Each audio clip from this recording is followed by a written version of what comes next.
inside the territory of Ukraine. We are getting the first information about casualties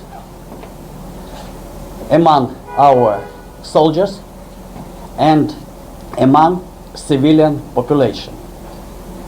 The statement of the Russian Ministry of Defense was very cynical. We are attacking only military sites and military installations.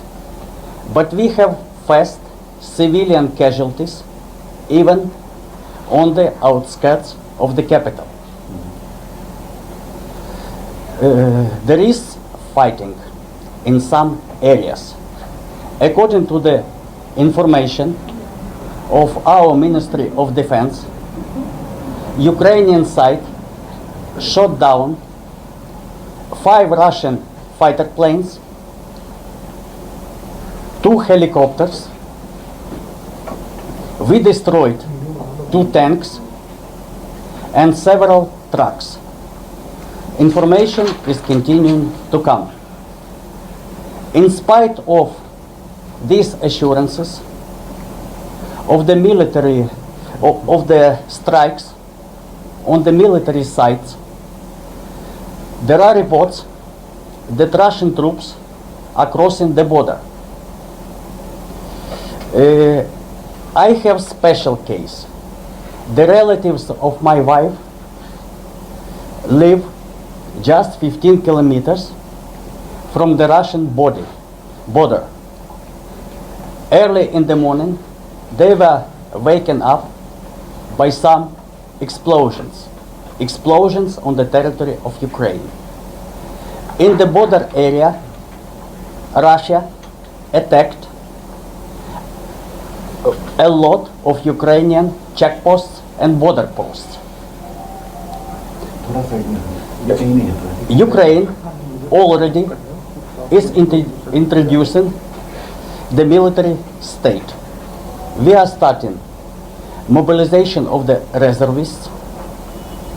Ukrainian army is not the army of 2014, when it was very much feeble, disorganized. After 8 years, situation drastically and cardinally changed. Ukrainian people are not panicking. We are ready to defend our territory, territorial integrity, to defend our towns and cities. And this information on the first casualties among invading troops is confirmation of this fact.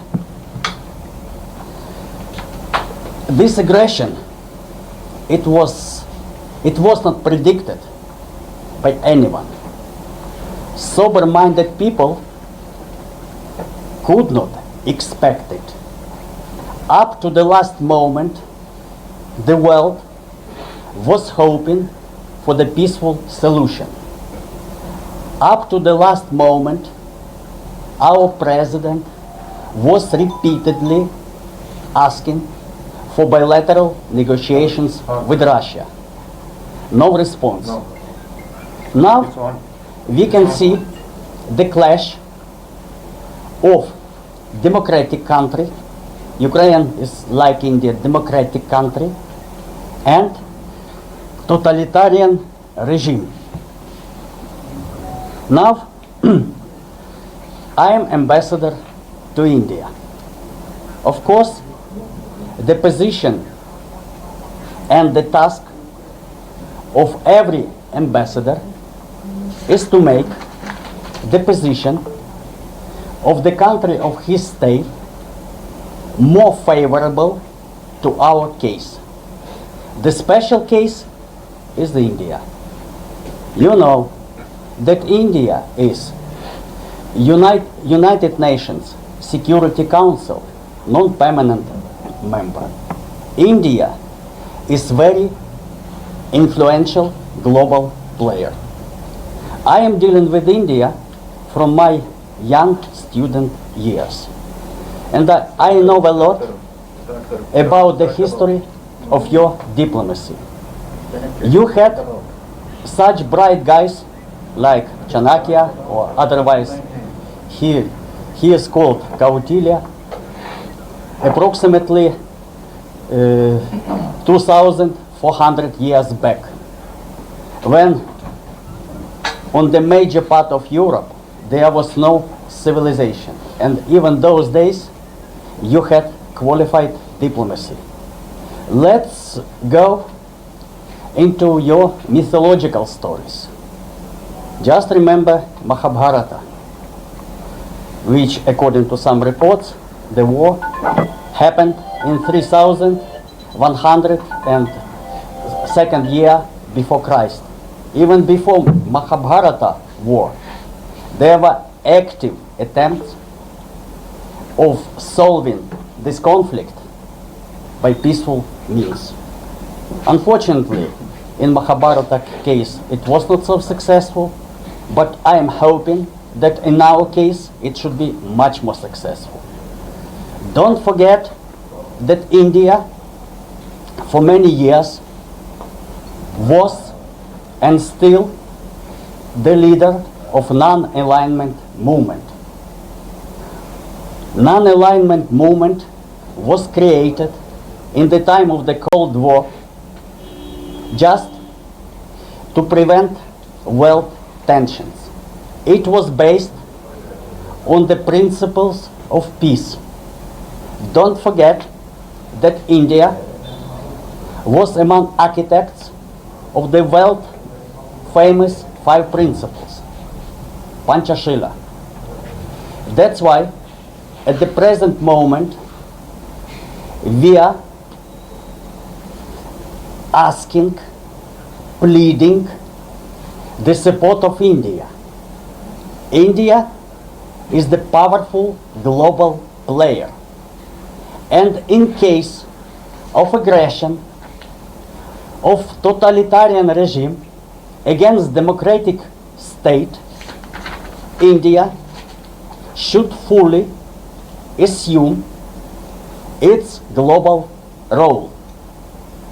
Modi ji is one of the most powerful and respected leaders of the world.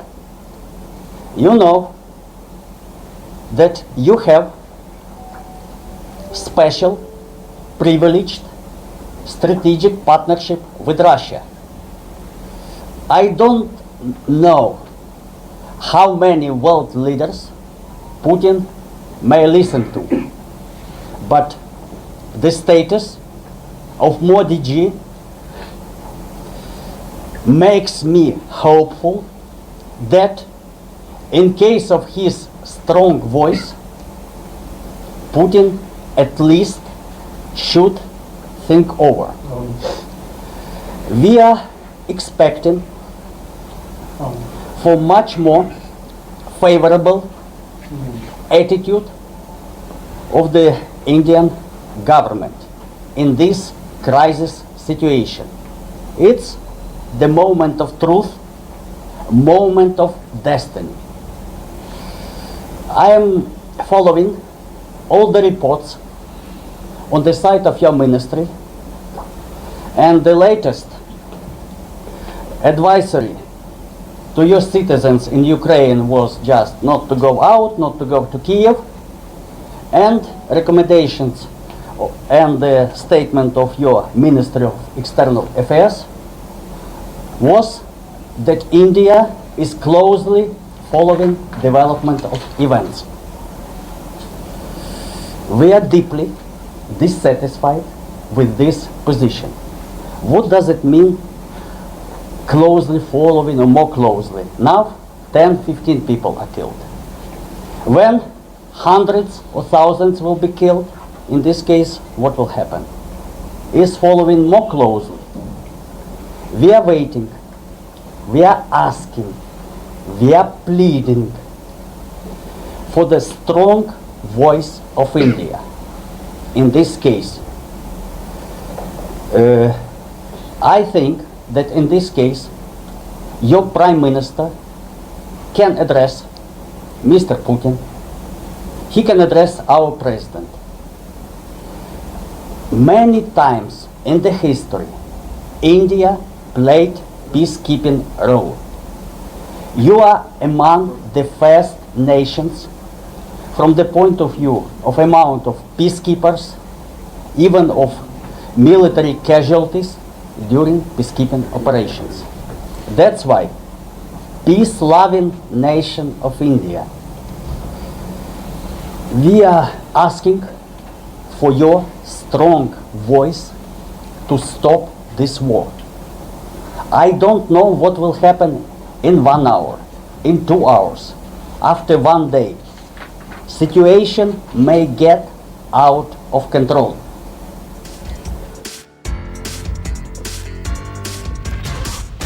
तो ये इस वक्त की बड़ी खबर। अब Ukraine को भारत से मदद की दरकार है, मदद मांग रहा है यूक्रेन भारत से कि बात करे रशिया से भी और यूक्रेन के राष्ट्रपति से भी। भारत एक